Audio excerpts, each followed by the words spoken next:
যে যত বড় জালেম হয় তার বুদ্ধি তত মোটা হয়, কিন্তু এটা মাথা রাখবেন। ফেরাউনের মতো জুলুম মানুষের বুদ্ধি লোপ করে দেয়, আর শিরক মানুষের মধ্যে ভয় সঞ্চার করে। যখন যখন আপনি শিরক করতে থাকবেন, মনে খুব ভয় কাজ করবে।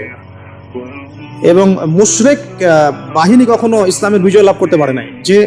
যে মুসলিম সেনাবাহিনীর মধ্যে শিরক ছিল না, ওরা যুদ্ধের মাঠে পরাজিত হয়ে গেছে।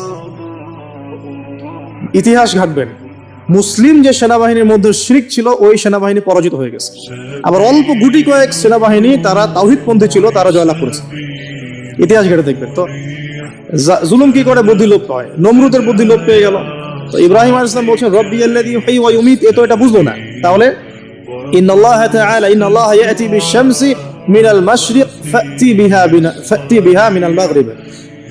ইব্রাহিম আলাইহিস সালাম বলছেন যে আল্লাহ রাব্বুল আলামিন, আমার আল্লাহ, তিনি পূর্ব দিক থেকে সূর্য ওঠান। তো তুমি যদি ইলাহ হয়ে থাকো, তাহলে পশ্চিম দিক থেকে উঠাও। এটা আরো বড় অকাট্য দলিল হলো।